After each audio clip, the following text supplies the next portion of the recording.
What does it take to be a successful entrepreneur? A dangerous amount of coffee and a ton of grit. My name is Jason Tracy, and every week I interview business leaders to share their stories, life lessons, failures, and advice with you. Welcome to Coffee and Grit. What is up to all the difference makers out there? This is Jason Tracy with another episode of Coffee and Grit, downtown Brighton, Michigan, here at the studio, Speakeasy, and I have another incredible guest here for you.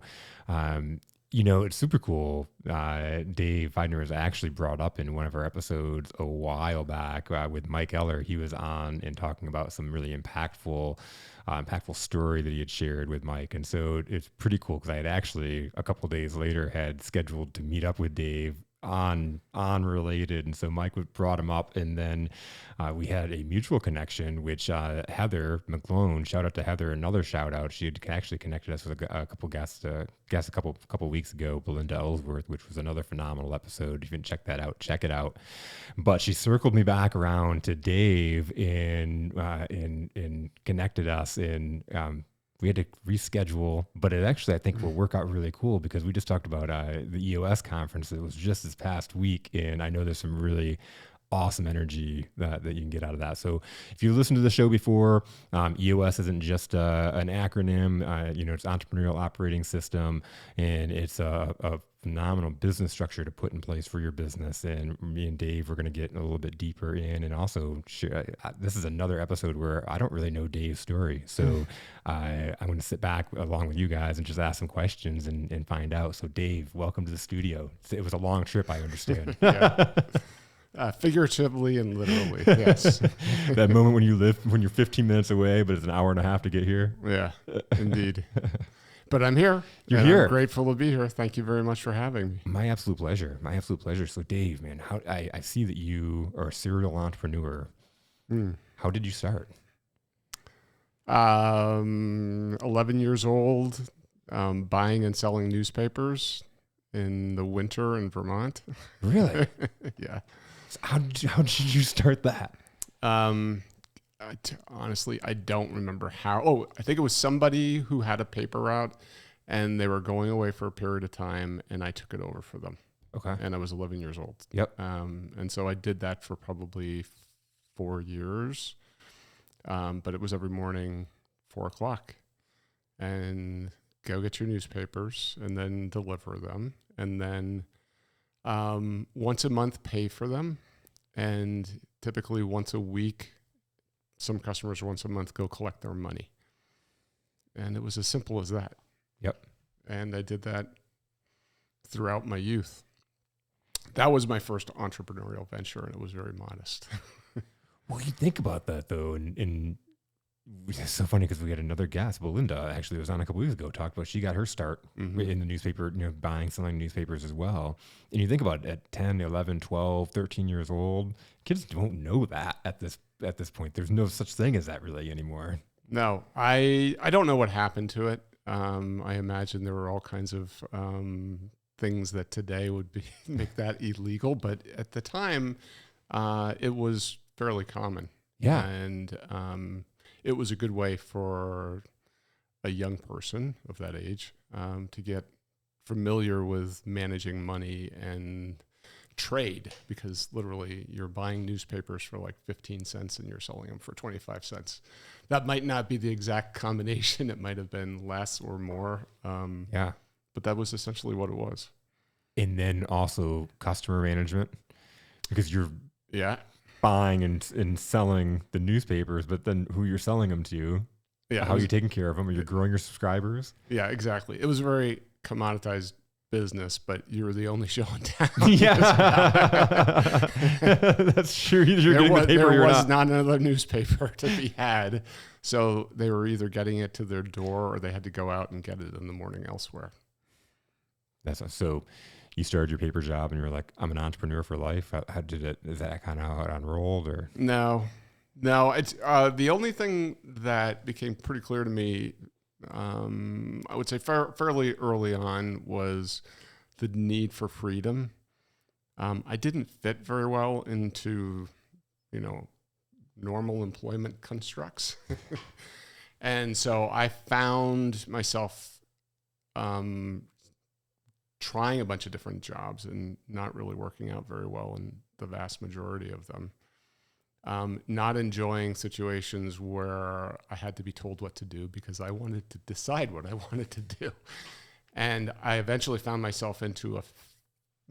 way into a family business that gave me a lot of freedom. And I took every inch of that I could get.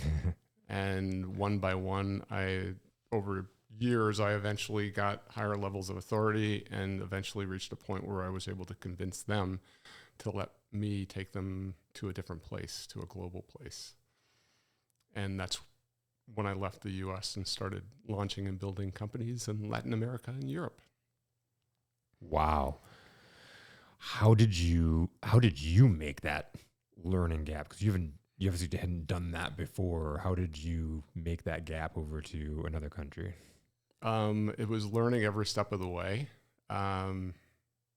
So I was comfortable with traveling because I traveled a lot anyway. I was a road warrior even in the work that I was doing up to that point in time. I was very comfortable with learning about other cultures, and there's a great opportunity to do that in a business context because this involved, in many cases, starting a business in a country, and in some cases, buying a business in a country. And you had to learn, and you had to learn quickly. Cultural differences. In many cases, these were small family businesses, so you had to very quickly get immersed into the murky details of some of that. Sometimes in a diligence process when you were looking at acquiring them, and otherwise, when you're trying to build something from scratch and you're learning how to extend and receive trust from other individuals. And yeah, it was just a great big learning lesson all along. Well, as you're saying that, I think about like how hard of a time people have selling and doing business in their own native country. Yeah. Yeah, it's, when it gets really crazy, which it did for me, you find yourself all of a sudden in a situation where you've got a leadership team around you. And that leadership team is made up of the former owners of multiple businesses. And they all like doing things their own way. And one of them is German, and one of them is British, and one of them is Israeli, and the other one's French. And you've got to be able to navigate those differences. And there are some cultural differences with how they approach things and make decisions. And you also have to recognize that you're dealing with entrepreneurs. This is not like a leadership team that you have gone out and hired, and this one's really good at finance, and this one's really good at operations, et cetera. No, they were all visionaries, every single one of them. Yeah. And you had to somehow mold them into a leadership team. So how'd you do it? Hardest thing. Yeah, I was gonna say that sounds crazy. Yeah. Because you're a visionary, not an employee. A visionary, not somebody that's like in this one specialized market. Yeah. So lots and lots and lots of trial and error is what it really came down to. Lots of mistakes, lots of learning, lots of, being incredibly vulnerable, and just recognizing that you have a huge responsibility to these people and you've got to serve them and serve them well. So I tended to blame myself when things went wrong way before I would blame anybody else. Yeah. And that generally has served me pretty well. Taking ownership. Yeah, just taking ownership of things. Yeah, especially probably when you have a bunch of visionaries, and you're taking that ownership and taking that vulnerability. Yeah. So that was the toughest team I ever led. It was rewarding. It was learning, and I look back on it fondly now, and it informs the work that I do today. So tell me about that. How does it inform the work you do today? So today I get to work with the owners and leaders of multiple companies. I see the dynamics in family companies. I see the dynamics in an individual who just on their own had a great idea and decided to go out and build something and, has reached some level of complexity where they've hit a ceiling. I see it in the partnerships, the 50-50 partnerships, two friends who get together and they're building something wonderful till all of a sudden, they realize that they both want different things and they have different values. And so you have to navigate through the complexity of that. And all of that showed up in my prior work experience. And I just get to see it without having the direct attachment of being the leader and being stuck in and not having the pure objectivity that I'm able to have now. Yes, that's true. So then it was my problem. I had to solve the problem. Most of it was my issue. And now I'm helping them see their issues so they can solve them. You're like up above, like being able to point out the things that are going down here inside this box. Yeah, it's a question of objectivity, right? Yeah. There's a mathematician philosopher named Kurt Gödel. Have you ever heard this one before? No. Scientifically proved about 100 years ago that you can't be both part of a system and understand it at the same time. So business owners and leaders face this as much as anybody does. It's very, very difficult for you to see all the moving parts and look down at this thing with objectivity if you are one of those moving parts as well. And I knew it after I left my business. I can look back on that and see it and understand it in a way that I never could when I was in the middle of it. So this is the problem that I see every day with leadership teams that I'm working with. They have to somehow detach themselves and be able to look down on this thing holistically and objectively, and it's very hard to do. My job is to help them do that. You help bring them up and see what you see. Right. Hold the mirror up. Let them see, I think this is the important part, let them see the good that's there, because sometimes they don't even see that. Yeah. Sometimes they don't see the beautiful thing that is there because it's been sort of covered over with a bunch of coal and dirt and stuff, all the pain and shame of whatever things that they're holding on to that went wrong in the past, all the sometimes gap gain thinking where I should be someplace else right now. We should be a $15 million company and we're only a $10 million company, but we were supposed to be 15. Yes, but you were once 5, so you've made progress. And so you have to help them through that as well. Yeah. Yeah. We I think we're probably like 80% negative thoughts. We think about where we can improve, where we can get better, where we lack, or we're not as good as somebody else, or what we were supposed to be. Mm-hmm. And we're not seeing all those wins or all that beauty. Yeah. Should is a very powerful word. I try never to use it because you can shit all over yourself. So I should be this. We should be that. We should have done that way. We should have done it this way. And that's just blame and shame. And it's not particularly helpful unless there's a learning that you can extract from it and apply it to do things a little bit better. We're either winning or learning. We're either winning or learning. That's absolutely the truth. And we get to decide whatever meaning we want to put on whatever happened in the past. It is a decision. Mm-hmm. So if you want to decide that thing was done the wrong way and it was painful and I'm going to carry that mark for the rest of my life, well, that's a decision that you're making. Or what was the learning from that? How has that helped me going forward? That was a painful thing to go through. I now know that thing and I can apply that lesson going forward. And worst case scenario, I never repeat it. Exactly. Well, and it ties back to what you're just talking about. You said this was the hardest leadership experience you had, was leading this group of visionaries. And then it ties directly with the work that you do now. Yeah. So at the time it was painful and shameful, but now it is a rich source of learning. I can go back and look at it. I can see that situation. I can see that situation show up with leadership teams that I'm working today. I can appreciate it for what it was and that it is a breakthrough opportunity for them.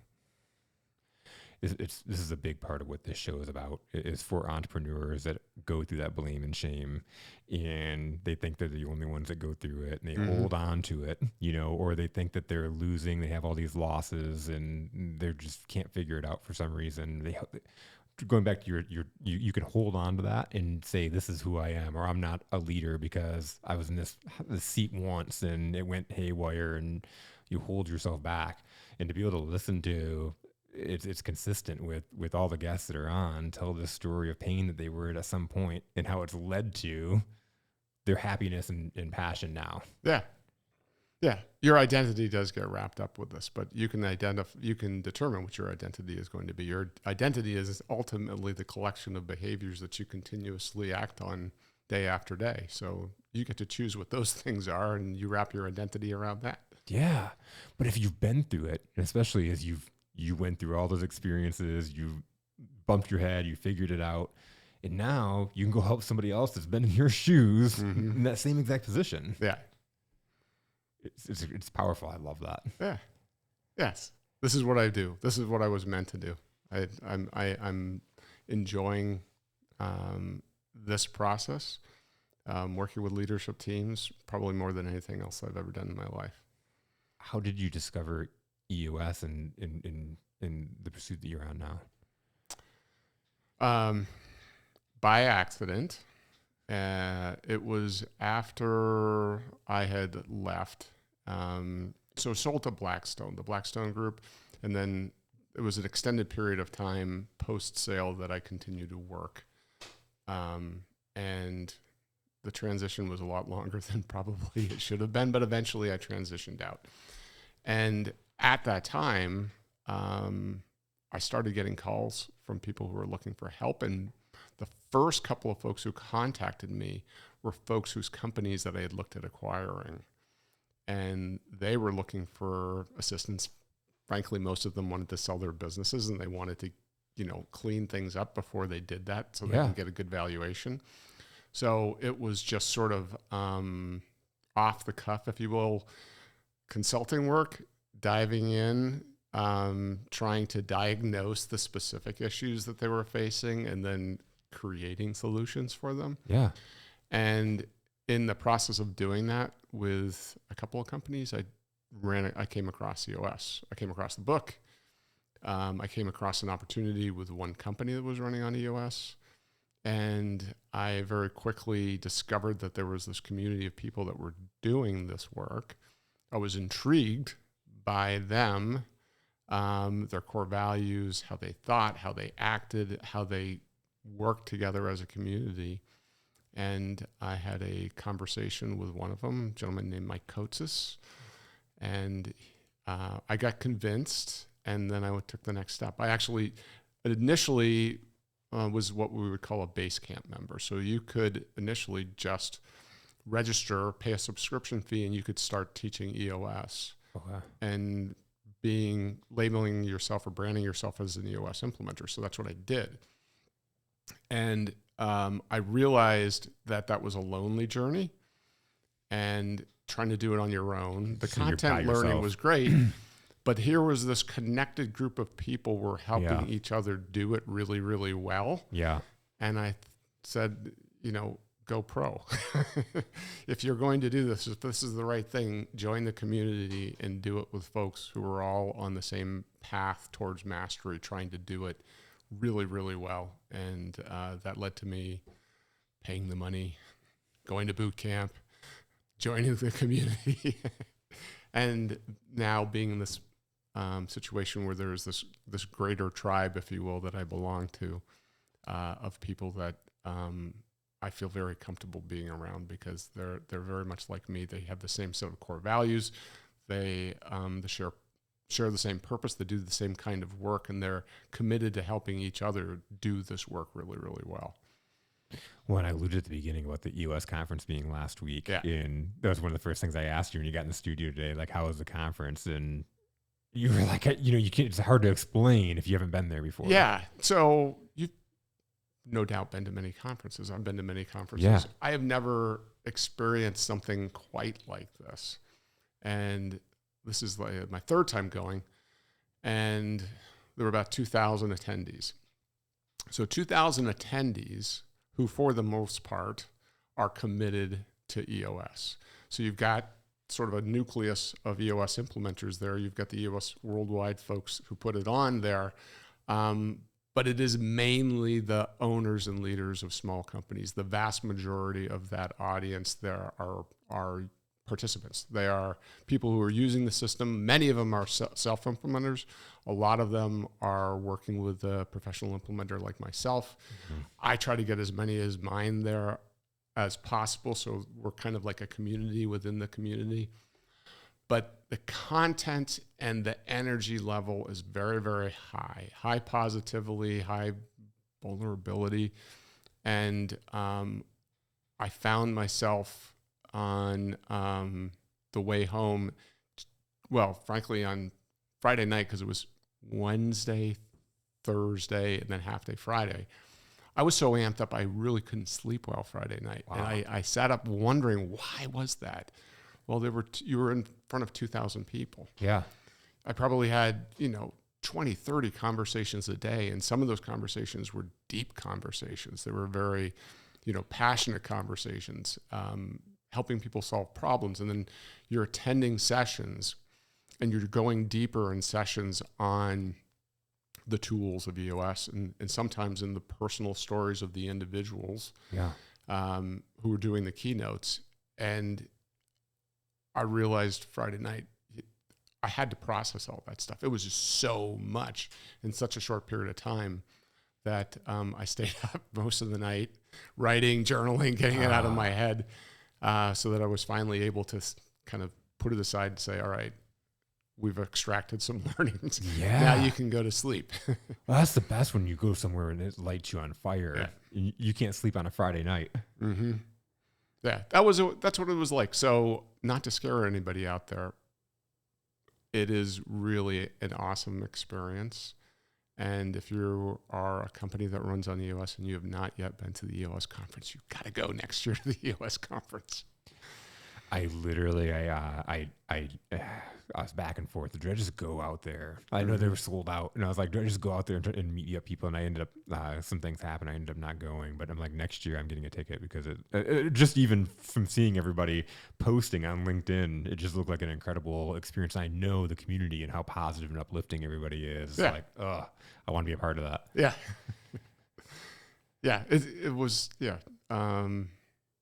So Brene Brown talks about this thing called the vulnerability hangover. Have you ever heard of this before? Yep. Yeah. It feels a little bit like that because literally you're realizing that for the most part, you've got a large audience of people who are really shedding their armor in that environment. So people are being more vulnerable than they would be probably normally. We talk about conferences. I've been to so many conferences, and it's usually where people are puffing out their chests. And it's truths, exactly right? the opposite. You know, everybody's armored up. And it's just the opposite in this situation. Wow. Mm-hmm. So that's a key difference from any very conference. Different. That's yeah, amazing. Very, very different.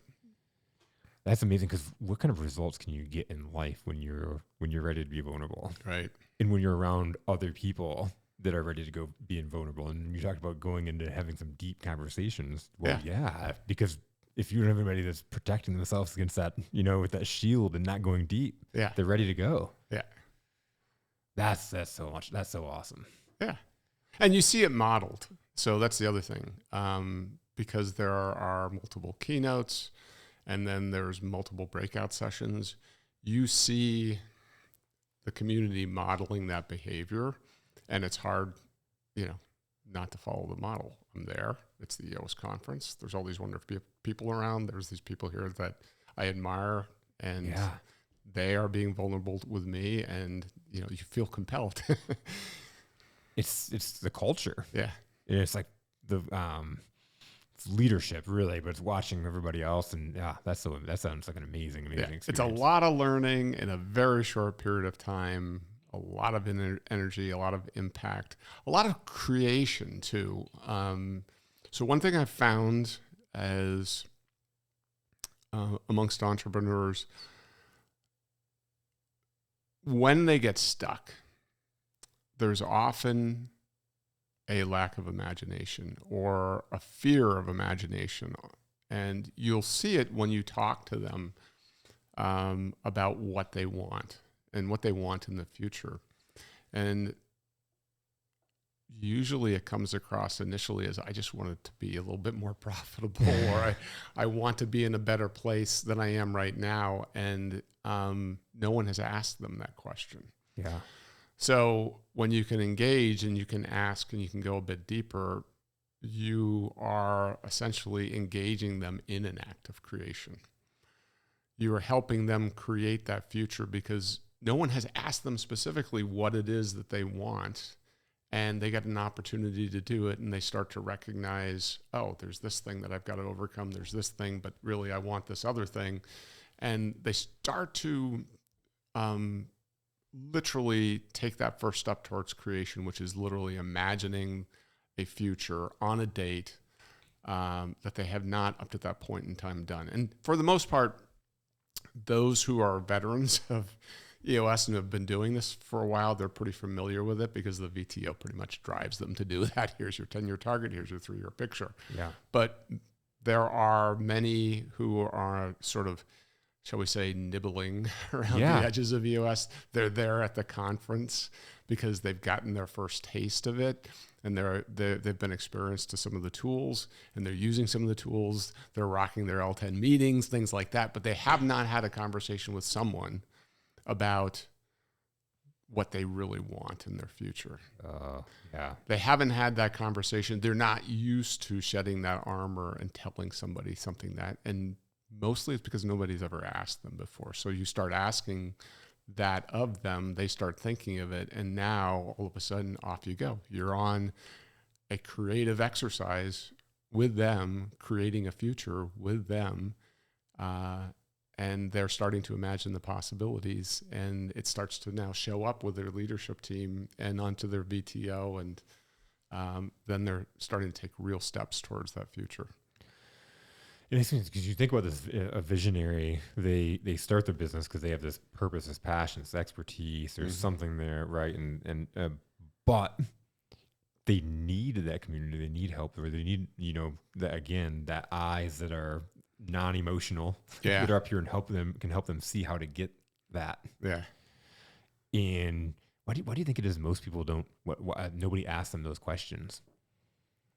All right, so they might not recognize when someone has asked them that question, or it hasn't been asked in the right way before, or they just have learned behavior over time is to be fairly armored up when you're meeting somebody that you don't know. Yeah. Right. Yep. And particularly if you think this is somebody who's going to sell me something, right? So your natural reaction is, everything's great. We had a good year or whatever. There's a lot of rationalizing that comes first because you're protecting yourself. You're protecting yourself from somebody who you think might be trying to sell you something. And what gets them disarmed, if you will, is when you start probing and getting really curious and asking deeper questions. And after a while, it's kind of hard not to get vulnerable yourself because you're tapping an emotion, you're tapping a dream. Somebody is actually asking and caring Yep. what I want in the future. And it's not just about the business. Yeah. It's about, what do you want out of your life? What do you hope to be when you're 70 years old or 80 years old? What about your family? What about your friends? So I tend to explore all aspects when I'm talking, because I'm trying to get a sense of the person in total. Particularly when I'm talking with an entrepreneur that I might want to work with, I'm always looking for the person that I want to be a hero to. And they're heroes as well, because they're trying to be heroes to other individuals. And I have to go through that process to find out if this is a good fit or not. It's huge. And I asked that question because I think it's a couple of things, and you nailed it in the head. Is nobody asks, nobody cares. It's one of those things. Somebody might even ask you, "How's your day going?" Yeah, but you get asked living the dream. Times. It's living the dream. Right. Yeah, that's my biggest pet peeve. But I guess I'm on this mission to say living the dream and not be sarcastic. But it's one of those things. People say how you're doing, and nobody really is looking for the business could be going better. Right. I have this vision and I've got these things in the way. People, you said this to a neural person, be like, whoa. Yeah. I was just asking, it was more like a nice pleasantry. Right. Not many people even family members, especially family members. If you're an entrepreneur and you're sitting around a family gathering, I know I've been to like family events and like I'm just so excited about what I'm doing that I want to talk about it. Right. This podcast, I'd go to every family event and talk about I had this podcast, and then all of a sudden it started like people started paying attention to it, and my uncle was like, "Why didn't you ever tell us we got a podcast?" I was like, "I told you you never wanted to see it." Yeah. Now, now there's an interest, but that's really most times in life there isn't somebody that's really, they ask you, but they don't really care to then know. And then on top of it, have the experience to be like, just, for you to sit back and listen and ask the right questions. Yeah. It's taken a while for me to get to this point too. I had to shed a lot of armor along the way, but in doing that, it allowed me to get a lot more curious about other people. Tell me about that armor. Yeah. So the armor goes away, or you shed another layer of armor, and it allows you to take a step closer to the individual and see them in their totality, and trust them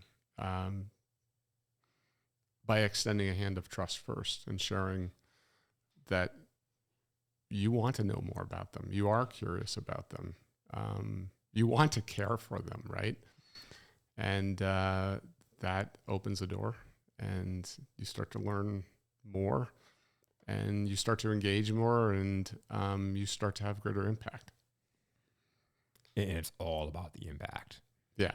It's all about that impact. But what you're describing, and you talked about the beginning of that, of like, nobody wants to be sold. Yeah. But what you're describing is really the right way to sell or to build that relationship where you're going to work with somebody. Yeah. I'm realizing I'm sitting here with Jason Tracy, and you are the sales expert here. But that's the thing. And, so many people like, I've talked to people like, I'm horrible at sales. Mm-hmm. But when they sit and describe what they do, it's the right way, right? I just want to help somebody, and so I've got to learn about them, and I got to know where are they going and what's been holding them back, and you're just figuring out. And then, can I help them? Who is this person? You said so many key things as you're getting to know somebody, and that's why you're having these impactful conversations that are turning into impactful relationships, is because you are slowing it down. Yeah. You did do that work to shed the armor, because it's just natural for us to go in there and like, I want to help, I want to sell, I want to work with this person. They're pretty cool. I want this business. Mm-hmm. Yeah. It's literally Daniel Pink to sell us human. Yeah. Right. Yep. I think that book ended with like one of the most impactful statements. Did you read that? What was it again? I missed what you said. Daniel Pink to sell us human. No. Yeah. The very end of the book has to deal with, when a transaction is done, a sales transactions, two things should be true. One is each of the individuals got value. Two is the world is a better place. Ooh. And if those two conditions are not met, then we're doing something wrong. Wow. So that's I've got to put that on my list. I'm reading that book. That's amazing. Yeah. That's amazing. But it's so true. It's so true. Those are great two qualifiers. Yeah, it ensures that this is not a transactional thing. This is not a win-lose thing, We're both getting value. We are creating value. It's a collaborative effort of us creating value, and collaboration creates a better world. Yeah. Well, and again, maybe you're not the person to help them. Maybe I'm not the person that can help this person. Right. But maybe there's somebody in my network. And that's the other cool thing I see in EOS is like, because there's all that positivity, and you talked about having groups and mentorships and stuff like that, there is a lot of referral of like, I might not be the right person, but I know somebody that is. Yeah, it's definitely an abundance mindset, and then there's a recognition that there is this population of people out there. There's this demographic that represents a massive number of companies and people, and that's the demographic, right? It's good fishing waters. But there's a subset that you serve. And those are the individuals that are in that group that are growth-minded, that are respectful, that want to learn, that want to change, that are more afraid of things remaining the same than changing. The status quo has started to become intolerable for them. So that is the subset. And if they don't meet that criteria, it doesn't matter what the demographic is, right? It's just not going to work for them if they don't at least have that mindset. And then within that subset, there are the people who I can serve. And the people that I can serve are going to be slightly different from the people that my colleagues can serve. And, we're constantly refining it. For me, they're ambitious, very growth-minded, purposeful individuals. They want something greater in the world. They want to change something in the world in many cases. Sometimes they just want to make their community better, or sometimes they just want to create a great company with a great culture. But they're very, very purpose-driven in doing that. And I've taken the time to create personas about them. So I've got names. They're actually the names of my clients, so I won't use them right now. But this person, there's this person, and I can describe those individuals. And I was doing this with somebody once, and I'm like, these are the kind of people I'd love to work with. And they said, they sound an awful lot like you, Dave. And that's the reality of it. That's the reality. You are looking to serve people that like are you. like you. Yep. Well, and who can you relate the most with? Yeah. People like you. It's funny. There was this one time I had this client, and he was telling me about his avatar. He was like, he wasn't even a client. We were just talking, and he was talking about his avatar that he had formed, and he described this person. I was like, and you know who your avatar is, right? And he was like, yeah, middle-aged, 50-year-old man. Like, he just regurgitated what he said. I'm like, Yeah. who are you? And he's like, oh my God, I've never seen it. Oh my God, I just described myself. Like, Yeah. That's how we find our customer most of the time. It's the psychographic, not the demographic necessarily. Otherwise, it would shorten the group considerably. But yeah. Yes, the psychographic, how they think, what matters to them, less their age, So how hard is it to find them when you have that drilled down and you have those what you call profiles? Once you engage in a conversation, it's not hard. Yeah. I mean, it's just getting more and more refined about asking questions and being curious and kind of like, sounds about right. Sounds like somebody that I would enjoy working with. And in other times it's like, I think you would be a better fit for somebody else. It's amazing to be able to decipher that down, though. And it's that abundance mentality because, again, a lot of times in business, it's like, I've got to make this work. Yeah. I was just talking to somebody the other day, and they're talking about their clients. They'll go out and they respond with whatever the person says. That's what I do. I'll fit that and I'll make that work, right? Yeah. So I'm in strategic coach, so I read a lot of Dan Sullivan books, and the one that really sealed it for me was Who Do You Want to Be a Hero To? And that book, that knowledge, that understanding that in the end, we're all on a hero's journey, as Joseph Campbell refers to it, the hero's journey. And most of us are stuck, and we're not proceeding towards self-actualization, but a precious few are willing to take the journey, and they're willing to confront their fears and achieve something that they have imagined and created in their mind. And for me, it's just constantly learning the individuals, asking the questions that qualify whether they actually, are that willing of a participant, and then be their guide on their hero's journey. It's so huge. I love how you are talking about the opposite end of qualifying whether they should even be a client for you, right? Like, because so many people talk about how do I go win a client, and you're going on that reverse end of like, is this person my person? You're qualifying them. Yeah. So the other book to read at the same time with How to Be a Hero or Who to Be a Hero To is Always Be the Buyer. Mm-hmm.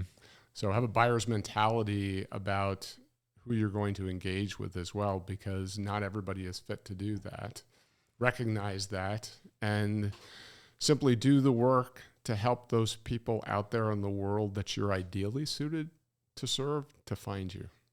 Well, because you said how many conversations you had at this Oh, US last conference. week? This was just last week, Yeah, right? it was crazy. I lost track. It was just too many. It was, it was serious journaling to try to just capture the names and the depth of the conversations and so much in such a short period of time. Yeah. It was a bit of a overload, but man, what an experience. But that's the reality is there's that many people out there. Yeah. And so you're going and you're having these conversations and to try to serve all of them, Yeah. you couldn't humanly possibly do that. No.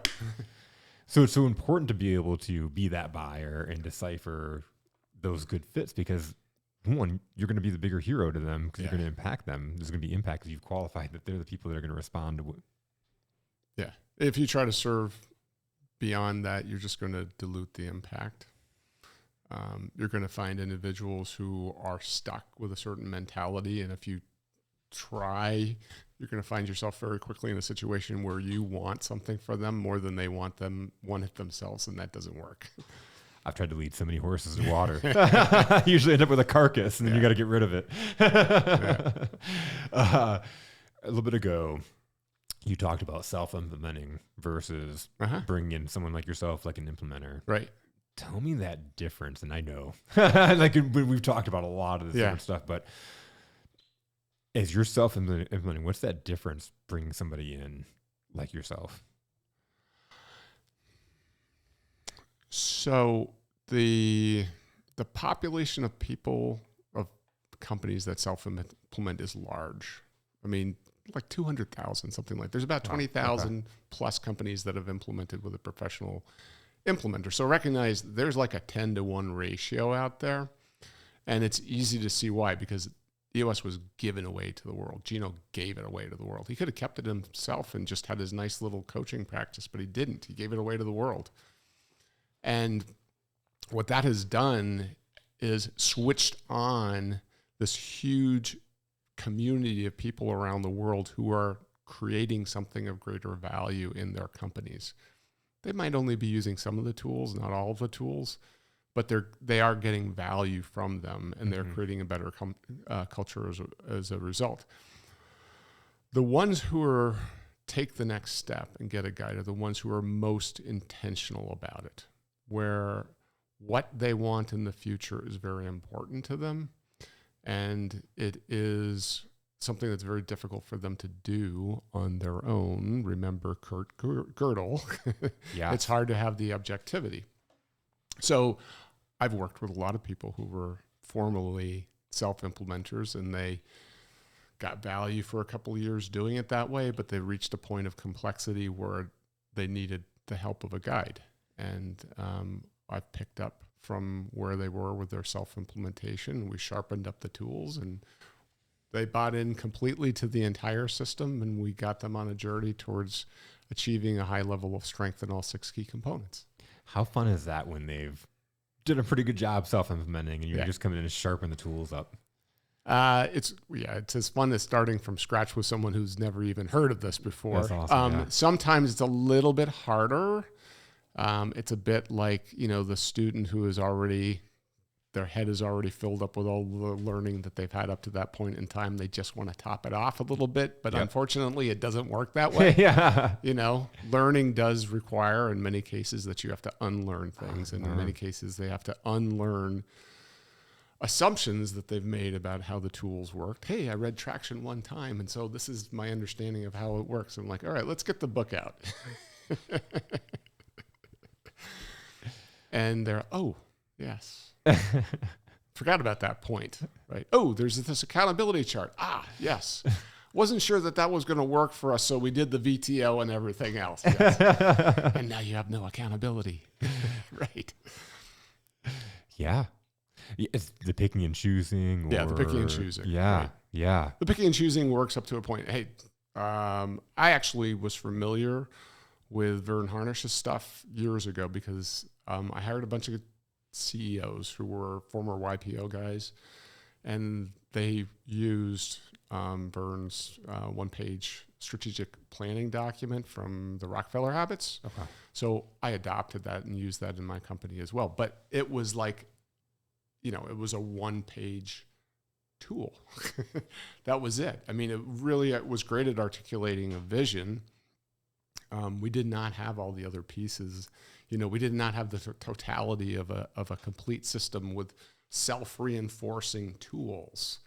And so that's what I often see in the self-implementers is like, oh, I love this thing right here. Let's do this. I love this thing right here.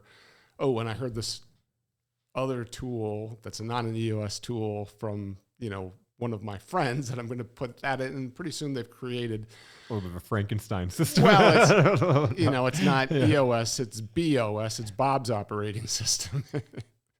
That's funny. Yeah. And it's perfectly designed for the results that they're currently getting. Well, so being in these meetings, so being a fractional sales leader, I've had clients that, I've been clients that are have more of had an integrator but not an implementer, and then having that implementer and having the integrator is great from the EOS standpoint, but she's still there, or that person's still emotional in the leadership team, right? Yeah. It's you're still kind of working on the things as opposed to implementers coming in. Yeah. And can ask you some objective questions like you talked about, not having that emotion, not being in the things that can help redirect that team and get us out of that stuck spot. Right. Yes. Asking the appropriate questions. Yeah. Asking we're sitting there stuck. Asking the uncomfortable questions in the many uncomfortable cases. question. Yep.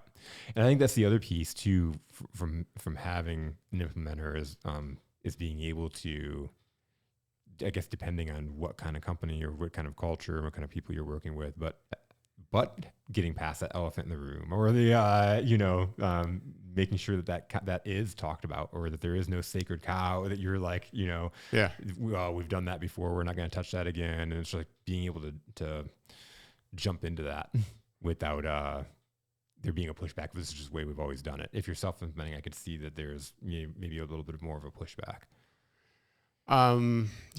You might be afraid to open the door. Yeah. On a subject that is there in the room, because it's scary and it involves you personally, right? So we don't go there. Yeah. And having an objective individual who can see that and reflect it back to the team in a diplomatic and loving way is helpful for them making breakthroughs. So we describe what we do in terms of three things: teacher, facilitator, coach. And I lead with teaching. I mean, I think that's probably instinctively, that's sort of my natural style is as a teacher. Mm-hmm. And there is teaching because you're creating context. You're showing them the tools. You're showing them how to use the tools. They're learning them and then teaching them, which helps them learn the tools better. Along the way, they have to make decisions, and it's a lot of decisions. So that's where the facilitation comes in, because you're helping harness the wisdom that is already there on the team. And sometimes that wisdom is buried. Yeah. People aren't speaking up. They're not saying what they know to be true because they're afraid. Yep. They're afraid that they'll be wrong. They're afraid that they'll be ridiculed. There hasn't been the psychological safety with the team up to that point to say things. And all we're doing is we're just using the tools to create the transparency and gradually the psychological safety so that everybody feels comfortable with getting any issue on the table. And it's hard. It takes time. Hard. But then the third aspect is the coaching aspect. They can't see themselves objectively. And it's exactly like a coach athlete. It's like you don't see yourself performing. I can observe you and I can point out, this place that you can go to, that you think you can only go to this level. Yeah, there's another level that you can go to, and give them a little shove in that direction. So teacher, facilitator, coach, that's what I do. I can see why you love what you do. Yeah. Like, seriously, it's like one of those things, like, how much does it light you up to be able to go and do what you love to do? Yeah. Well, can you imagine doing work that you love to do and only doing work that you love to do. Can you imagine that? I can. Yeah. Yeah. Can you imagine the positive impact that you have if you are only doing that stuff that you are uniquely skilled to do and you're letting go of everything else? It's incredible. That's like item number one on the EOS life, doing work that you love. So that's what I get to do. And it is a journey because I do have to let go of stuff along the way. Administrative details, a whole bunch of things that I don't enjoy particularly doing. But Kinda as I sucks the let life go out of of you. those things and I delegate those, I focus more on my craft and get better at doing that. And then the second part is doing it with people that you love. And that's a journey as well, because it is a journey of trial and error. Yeah. Sometimes you think that this is somebody that you really want to work with, and you discover, oh, Maybe not. maybe we're not as good a fit as I thought. And so you're constantly refining that. Yeah. And when you're working with people that you love and you have that deep emotional connection to, it's easier to be courageous. It's easier to then have the tougher conversations, engage them and show them the more difficult places that they have to go through and help them through that. So doing it with people that you love is almost an imperative because it is the only way to do it well. God, if you don't care about the people, Yeah. you're not going to wake up and do it well. And then you will have a bigger impact as a result. So that's EOS life number 3, having a big impact, actually experiencing what is going on with this team and the positive impact that comes to them, Yeah. to the rest of the employees in the organization, to the customers, to the families of the employees. It is a huge population of people that you can impact just by working with a small leadership team of 5 individuals. So you know the Mike Eller quote, right? Because he brought this up, because in a moment with Mike, and I don't know what the heck it was that we were talking about, but it was a decision of some kind, right? And he, I think, was just naturally inclined to think of this as having limited impact until I asked him that question. I was like, how many employees in the organization? How many clients? How many family members across those employees, et cetera? And it very quickly added up to a large number of people who were going to be directly impacted by decisions that he was making. And now you think differently about those decisions. You take them more seriously. No You kidding. recognize your impact and the import of the work that you're doing. It's so huge. It's so Yeah. huge to sit and think about it, especially from an entrepreneurial standpoint, because you are impacting lives every single day. Yeah. And we all are. Whether you're an entrepreneur or, whatever you're doing in life, you're encountering people every day. Are you enriching them? Yeah. Are they going home in a better mood because of whatever you did? Yeah, that's right. Exactly. I mean, you can make a difference in somebody's life. Absolutely. And it really it's based on how you show up. We're probably here because of a collection of people that made an impact in our lives, right? Yeah. I know I wouldn't be here if it wasn't for the people that saw something in me that I didn't see in myself, Right. just like what you're doing with your clients, Right. and coached me or taught me, or mentored me in that aspect of where now I'm here, or I've arrived into that. Yeah. Now you're here. Now I'm here. Now what are you going to do with it? Right? Right? Well, and it's always growing and learning and, and winning and losing, winning and learning. Winning and learning. But again, thinking about it, I think about this all the time, different decisions I've made, even just going back to a long, long time ago. I was going to leave this organization. I just started with this company that hadn't been there for very long, and I've met a friend that was like, "Oh, you need to come and apply at my work. They're hiring, Right. Great salary, blah blah blah." I ended up getting this job interview. Went out. It was like they were like, "Oh, we're gonna hire you as a manager." This whole entire thing. Long story short, I ended up in the meantime waiting for this job to come through. I ended up getting promoted at the job that I had, and I ended up staying there.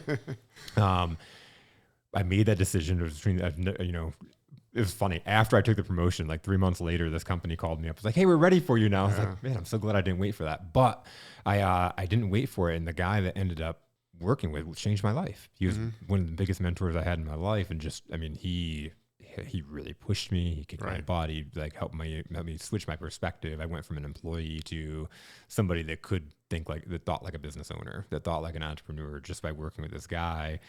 But then my life changed, and the people that I brought on and impacted and helped change their life, kind of paying it forward. And it was like, if I would have went to this other company, what would have happened to all these people? Yeah. To You would their have gone. You families, would have to their gone on lives. another journey. I would have went on another journey, Yeah. and there would have been different people impacted, right? Yeah. But some of those people, like, the people that we coach and mentor and consult, like, those people change our lives just as much as we change theirs. Yeah. Oh, that's a wonderful thing. It is. Well, and that's why it's so crucial to even pick who you're working with, because those are the people you're going to spend the most time with. Yeah. I've reached a point in my life where I don't believe in coincidences as much. And so I often will, when I'm encountering somebody and I'm meeting them, I will recognize that for some reason we were meant to be here. We were meant to be here at this moment, at this time. Yeah. So there's meaning in that. Yep. And I had a friend that I talked to, a relatively new friend, last week, who used to work for the Joseph Campbell Institute. And it was one of the reasons that we actually connected, because I'm a big Joe Campbell fan. And we were talking, and she said, the weirdest thing since I've met you, all of a sudden, that aspect of my life, because she had done this some years in the past, all of a sudden has been calling to me. I've been getting messages that are tying me back to that particular time. And it's the weirdest thing. It's been going on for about a month, and it started when I met you. And I said to her, I'm like, yeah, it is weird, but I think it's actually what has changed is your awareness of it. So those things are almost always out there. Yep. If we open our eyes to them. And somehow our meeting and having this conversation and connection about that one particular subject all of a sudden made her a lot more aware of it. And now all of a sudden it's showing up in a lot of interesting places. That's why I say, yeah, there are no coincidences. That email and those things were always there. She just it wasn't in her awareness, the reticular activating system, right? It's our own filter. Yeah. And so once you're there, you start seeing those things all around you. Yeah, it's probably our protective filter that it's on. Yeah. More than anything else. And, for whatever reason, we let the guard down a little bit and get a little bit more vulnerable. Oh, what the heck is this? There's all this other stuff that's out there speaking to me. Yes. Yeah. Well, because there are so many things going on. Yeah. We can't possibly comprehend all those things. We go on rabbit holes as it is. Just think if we Information overload. Yes. Information overload. Yeah. So we got to know what's important to us. Yes. Filtering mechanisms. Yeah.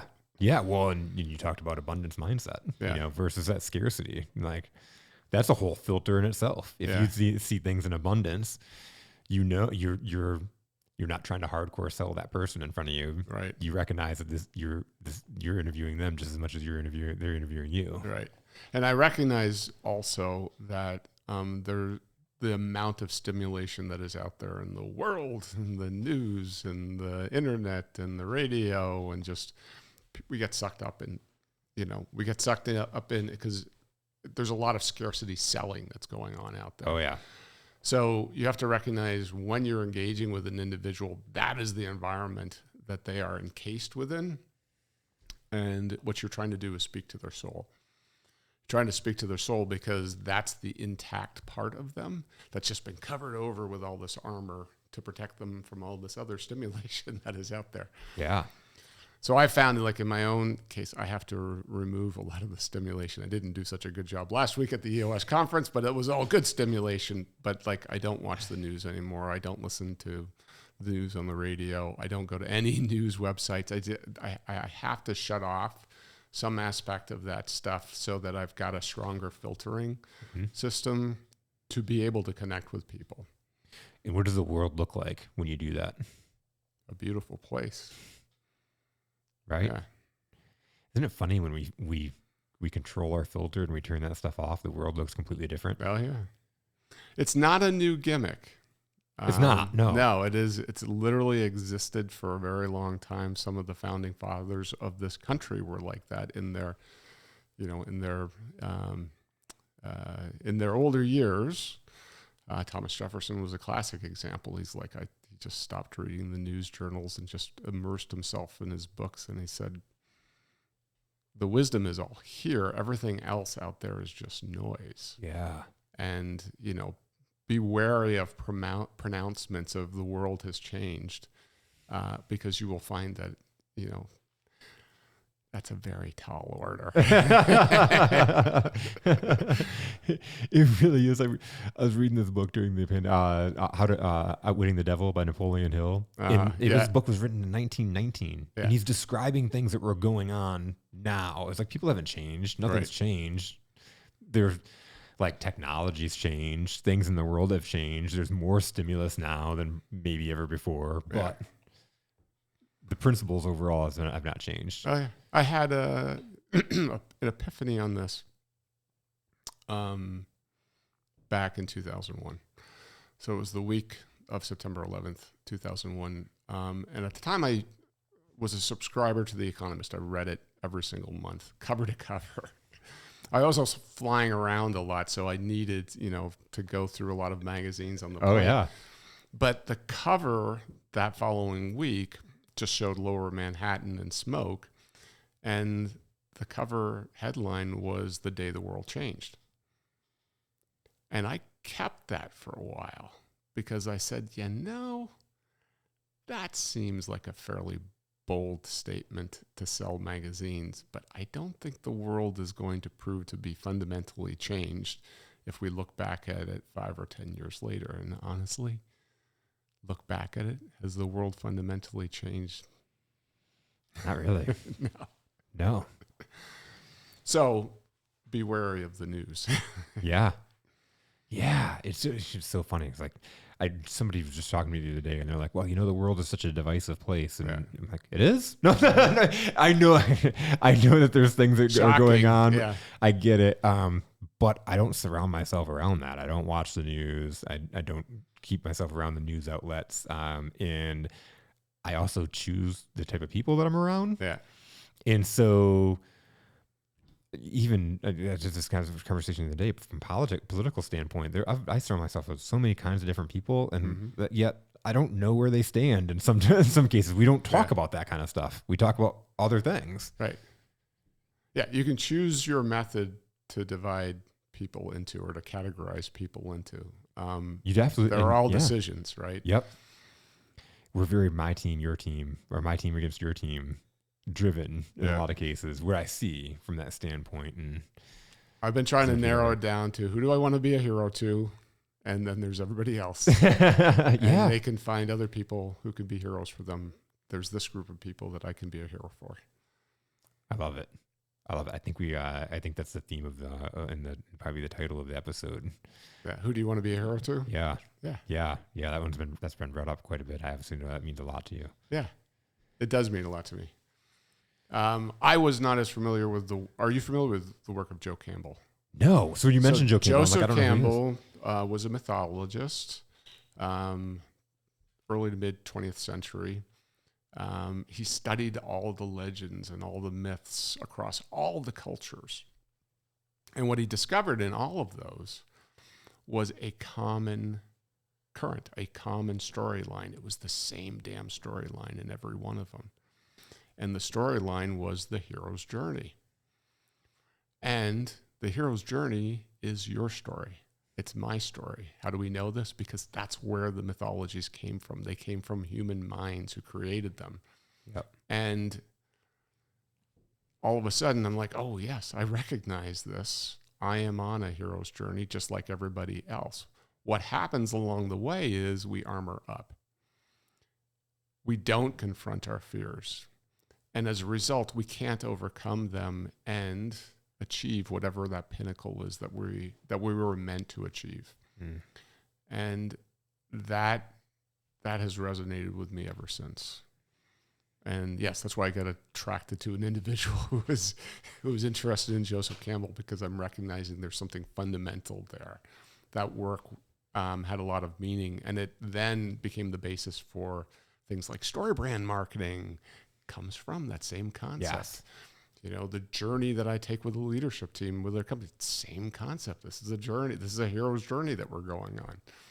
And that's human life. That's what we're here for. It's just, unfortunately, the vast majority of us don't get there, because we do get caught up in the fears. We do get caught up in all the stimuli that's out there that is telling us to act this way, be this way, conform in this fashion, you know, dislike in this fashion, fear in this way, etc. Yeah. Well, that's the biggest thing, even why I do what I do. And sales is very fear-based in a lot of cases. I've watched so many, I've been taught the wrong ways to do it. I've been worked around so many people that have done it the wrong way. I've watched so many companies go downhill because they've done it the wrong way or just didn't know. Yeah. And to me, sales is so easy. It's just made so hard because of all these limiting beliefs, this fear, fear-driven. And really, again, it's just getting to know people, solving their problems. Like, sales is serving people at the highest level if we're getting it right. Yeah. But it's that fear and everything that causes these other things to happen. Oh, yeah. And so it's like, I want to go out and teach as many people as possible to, like, that it doesn't have to be that way. No, it doesn't. Yeah. We it's it's that impact. It's awesome. Yeah. So, I'm on my journey. You're on your journey. We have to, on our journeys, confront the fears that are in front of us. We have to step into the unknown. We have to be comfortable with being uncomfortable, because on the other side of that discomfort is growth. On the other side. But if it's literally just on the other side. It's just on the other side. Right. But I'd argue if you don't make it to that other side, you're going to live a life of discomfort. Yeah. So what is hard, or more to the point, what is harder? Yes. Living with the discomfort, dealing with the discomfort, making the brave choices, or living with the regret. Which one of those two things is harder? The regret feels like tons. It feels like tons, and then there gets to be a certain point where you're too old, too sick to ever do that. And so it becomes like, you can't. And so you sit there in your ending days in regret and resentment. Yeah. And well, that's a decision as well. Yeah. Oh, that's true. You're right. You're right. All of that's a decision. Well. I've decided that most of my life was meaningless, or I've decided that I'm too old for this or too old for that. All those things are decisions. You're so right.